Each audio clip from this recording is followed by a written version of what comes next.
Hello fellow graphic designers, welcome to a new video of the designer avatar. The designer avatar ന്റെ പുതിയൊരു വീഡിയോയിലേക്ക് എല്ലാവർക്കും സ്വാഗതം. അപ്പോൾ ഇന്നത്തെ വീഡിയോയിൽ നമ്മൾ പറയാൻ പോകുന്നത് എങ്ങനെ നമുക്ക് ഒരു ടെക്സ്റ്റിനെ ഇറ്റാലിക്സ് ആക്കി മാനുവലായിട്ട് എങ്ങനെ ഇറ്റാലിക് ആക്കി മാറ്റാം എന്നതിനെ കുറിച്ചാണ്. നോർമലി പല ഫോണ്ടുകളും ഇറ്റാലിക് ഉണ്ട്, ചില ഫോണ്ടുകൾ നമുക്ക് ഇറ്റാലിക് കിട്ടാറില്ല. കാരണം അതിൻ്റെ ഇറ്റാലിക് ഓപ്ഷൻ ഒരുപക്ഷെ പെയ്ഡ് ആയിരിക്കും, നമുക്കത് പർച്ചേസ് ചെയ്യാൻ സാധിക്കാത്തത് കൊണ്ട് നമുക്കതിന് ഇറ്റാലിക്സ് വേണമെന്നിരിക്കെ നമുക്ക് എങ്ങനെ ആ ഒരു നോർമൽ ഫോണ്ടിനെ ഇറ്റാലിക്സ് സ്റ്റൈലിലേക്ക് മാറ്റാം എന്നതിനെക്കുറിച്ചാണ് നമ്മൾ ഈ വീഡിയോയിൽ പറയാൻ പോകുന്നത്. ഓക്കെ, അപ്പോൾ വീഡിയോ തുടങ്ങുന്നതിന് മുമ്പായി ഞാനൊരു കാര്യം ഓർമ്മിപ്പിക്കുന്നു. ദയവായി ഈ ചാനൽ ആദ്യമായി കാണുന്നവരാണെങ്കിൽ ചാനൽ സബ്സ്ക്രൈബ് ചെയ്യുക, ഷെയർ ചെയ്യുക, താഴെ അഭിപ്രായങ്ങൾ എഴുതി അറിയിക്കാൻ കമൻറ്റ് ബോക്സിൽ നിങ്ങൾ കമൻറ്റ് ചെയ്യാം. അതുപോലെ ബെല്ലൈക്കൺ അമർത്തുക, എങ്കിൽ നിങ്ങൾക്ക് നോട്ടിഫിക്കേഷൻ ഞാൻ വീഡിയോ അപ്ലോഡ് ചെയ്ത ഉടനെ തന്നെ നിങ്ങൾക്ക് നോട്ടിഫിക്കേഷൻ ലഭിക്കുന്നതായിരിക്കും. അതുകൊണ്ട് ബെല്ലൈക്കൺ മറക്കാതെ അമർത്തുക. ഓക്കെ, അപ്പോൾ നമുക്ക് വീഡിയോ ആരംഭിക്കാം. ആദ്യമായി നമ്മളിവിടെ ടെക്സ്റ്റ് ടൂൾ ഉപയോഗിച്ച് ഞാനിവിടെ ഒരു ടെക്സ്റ്റ് വേർഡ് ടൈപ്പ് ചെയ്യുന്നുണ്ട്. ഓക്കെ,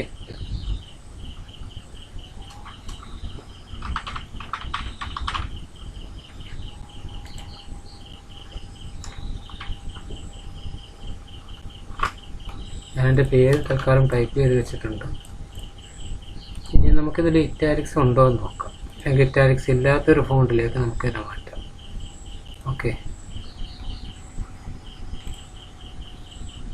ഓക്കെ, ഇവിടെ ഇറ്റാലിക്സ്, ഈ ഫോണ്ടിന് ഇറ്റാലിക് ഇവിടെ എൻ്റെ സിസ്റ്റത്തിൽ അവൈലബിൾ അല്ല. പക്ഷെ നമുക്കിത് ഇറ്റാലിക് ആക്കണം എങ്കിൽ എന്ത് ചെയ്യാം എന്നതിനെക്കുറിച്ചാണ് നമ്മളിന്ന് പറയാൻ പോകുന്നത്. ഓക്കെ, അപ്പോൾ നമ്മളിത് മിരിയാഡ് പ്രോ റെഗുലർ ഫോണ്ടാണ് ഇതുള്ളത്. ഓക്കെ, നമ്മളത് കുറച്ച് വലുതാക്കി വെച്ചിട്ടുണ്ട് കാണാൻ വേണ്ടി മാത്രം. ഇനി നമുക്കിത് എങ്ങനെ ഇതിനെ ഇറ്റാലിക് ആക്കി മാറ്റാം എന്നതിനെ കുറിച്ച് പറയാം. ഓക്കെ, വളരെ എളുപ്പമാണ്.